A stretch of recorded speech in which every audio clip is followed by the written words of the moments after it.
Ya, sobat sehat, ketemu dengan saya lagi. Hari ini kita akan melanjutkan pembahasan yang kemarin. Hari ini kita bicara tentang tidur ya. Hari ini mungkin saya nggak bicara tentang gangguan tidur, tetapi saya bicara tentang manfaat tidur. Karena kembali lagi, pola tidur itu sangat penting dalam menjaga daya tahan tubuh. Tetapi sebenarnya bukan hanya daya tahan tubuh, tapi juga ada hal lain. Jadi apa itu? Jadi tidur itu memiliki dua manfaat. Yang pertama adalah untuk memulihkan baik fisik maupun mental, dan yang kedua adalah untuk proses restoring atau penyimpanan memori. Tuh, jadi orang dengan tidur yang baik, dia bukan hanya merasa ketika bangun dia segar, kemudian dia bisa beraktivitas pada hari itu, tapi dia menjadi lebih pintar daripada kalau dia tidurnya kurang. Kenapa? Karena memori itu akan di-storing ke jangka panjang. Jadi kalau kita mendapatkan informasi pada hari itu memorinya disimpan dalam penyimpanan jangka pendek, atau kita sebut short term memory, memori jangka pendek. Nah, kemudian setelah kita tidur malam hari, dia akan memilih dari antara informasi dan pengalaman kita sepanjang hari itu, mana yang akan dimasukkan ke dalam jangka panjang. Nah, ini sangat penting.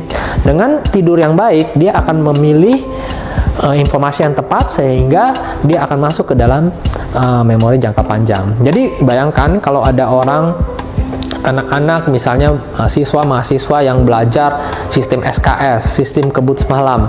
Artinya dia baru akan mulai belajar setelah mau ujian, tapi dia tidak terbiasa belajar setiap hari. Nah, apa yang terjadi?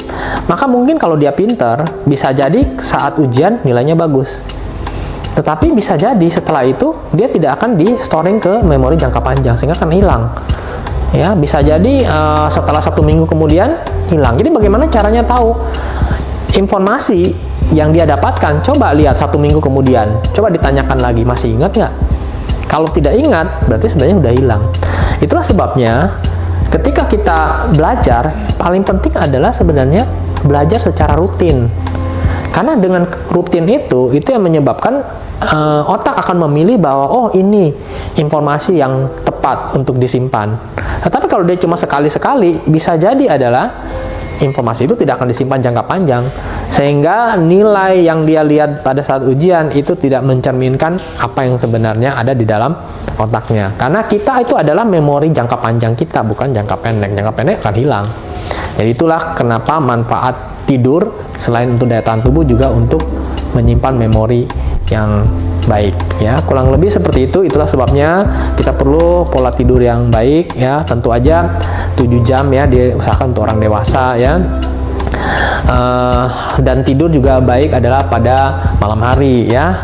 Kecuali ya dia kerjanya shift-shiftan dan lain-lain, tubuh akan adaptasi. Tapi yang benar, tubuh kita diciptakan adalah untuk tidur pada malam hari, karena pada saat malam hari itu sistemnya adalah sistem parasimpatis, di mana melatonin, serotonin itu akan dikeluarkan dalam jumlah yang cukup banyak dan membuat kita rileks dan akhirnya kita mengantuk dan tidur. Melatonin sendiri dia akan dihasilkan dalam jumlah yang cukup banyak, membuat seorang mengantuk, dan dia itu akan dirusak kalau ada cahaya. Itulah sebabnya sangat bagus kalau tidur malam hari cahayanya diredupin. Nah, nanti melatonin yang banyak ini akan merangsang pengeluarannya growth hormone. Nah, growth hormone itu hormon pertumbuhan. Kalau untuk anak-anak itu sangat penting untuk jadi cepat tinggi ya, cepat besar. Tapi untuk orang dewasa, growth hormone itu penting untuk apa? Regenerasi sel-sel baru. Jadi orangnya bisa awet muda ya. Makanya orang yang tidurnya suka begadang dan lain-lain bisa cepat tua ya, gitu. Karena apa ya? Growth hormonnya mungkin jumlahnya kurang banyak.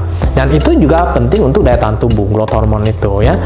Nah, mungkin sekian penjelasan saya tentang tidur dan manfaat tidur ya. Mengenai gangguan tidur mungkin kita akan membuat video tersendiri ya. Oke, sampai di sini dulu. Sampai jumpa. Healthy mind creates healthy life.